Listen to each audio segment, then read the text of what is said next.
Hi, this is Michael Liu for the Finance News Network. Joining me from the Ausbil Global SmallCap Fund are portfolio managers Tobias Bucks and Simon Wood.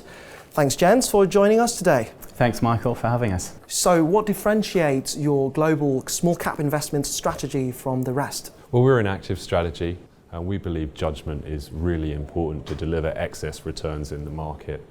And so the team, the people, is what really counts. Simon and I have known each other for a very long time. We're very good friends. We first started to get working together at Bearings in the noughties in global small caps, and we've been doing this product here at Ausbil for over 3.5 years now with great success. We enjoy each other's company. We do think exactly the same way about stocks and markets, but we are very different people and we've got very complementary skill sets, so that really does help us. As Toby says, we've known each other for a long time and worked together for a long time. Now at Ausbil, we're a team of 3. We've got an analyst who joined the team recently who came up through the Ausbil ranks, and we've also got that Ausbil backing and the support of Ausbil, which is really important. So one of the things that differentiates ourselves is our focus on growth companies at attractive valuations. Those niche leaders that are going to grow their earnings for many years, but at really attractive valuations. And we have an investment process built upon that also includes ESG.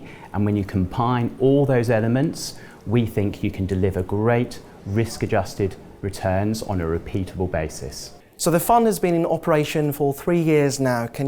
How do you rate the performance of the fund over the past 3 years? So we're very pleased with performance. Performance could always be better, but we're very happy with what we're delivering. We've delivered 11.9% net of fees versus a benchmark of 11.1% annualised. So very pleased with that performance, especially given the environment that we've seen over the last couple of years. We've seen obviously a big drawdown during COVID, but we've seen a strong bounce back in global small caps during that period. Global small caps has outperformed global mid and large caps since the COVID lows in March last year of nearly 35%. On to you, Tobias. Let's hone in on the portfolio now. Can you talk us through the processes you follow to identify investments? Simon and I have been doing global small caps for a very long time. We've employed the same process that we've improved, and what that does is enable us to find a lot of unique and organic ideas that we come up with ourselves, that we research. What Simon and I are really focused on is providing an emerging global titan and finding unrecognised growth in that emerging global titan. We want a business that's a niche leader, expanding globally, both geographically and also in the way products are used, vertically integrating and improving its management team. So we like to use the analogy of CSL. We haven't held that in the fund, but CSL is an emerging global titan. It's been a great stock for the last 25 years because it's been a niche leader that's expanded globally. And those are the types of businesses that we invest in. We look for the next Amazons, the next Googles, the next CSLs. So Simon, let's talk about the portfolio composition now. What positions are you most excited about? Well, one of the positions we're most excited about is Capcom, which is the Japanese game manufacturer. It's had a long history of producing great quality games. At the moment, its 2 big franchises are Monster Hunter World and Resident Evil. Its most recent release of Resident Evil has been very favourably taken by gamers globally.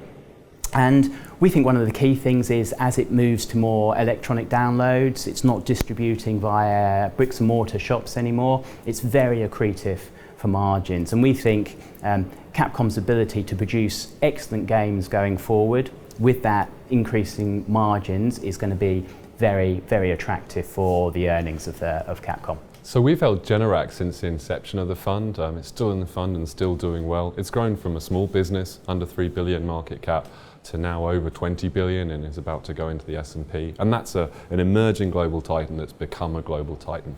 We still think there's a lot of unrecognised growth.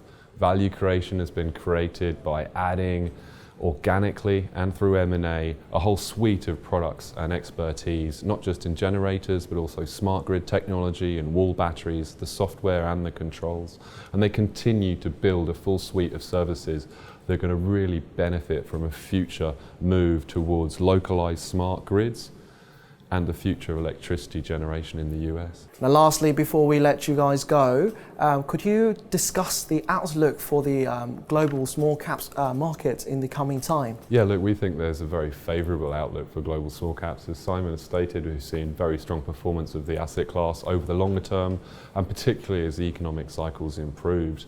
When we look at a lot of data like manufacturing PMIs, they continue to accelerate into expansionary phases. We've still got a lot of fiscal and monetary stimulus. So we think the outlook is very robust for the near and mid-term, particularly given that valuations in global small caps are a lot more attractive relative to global mid and large caps. And we see that playing out over the next few years. And following on from what Toby said, we think the opening up of economies post the COVID pandemic is going to be a really strong tailwind for global small caps. For instance, the UK is opening up on the 21st of this month, and we think that extra demand and that extra momentum into the global economy is going to be really positive for global small caps going forward. Thank you for your insights, gents, and congratulations again on the 3-year anniversary. Thanks, Michael. Cheers, Michael.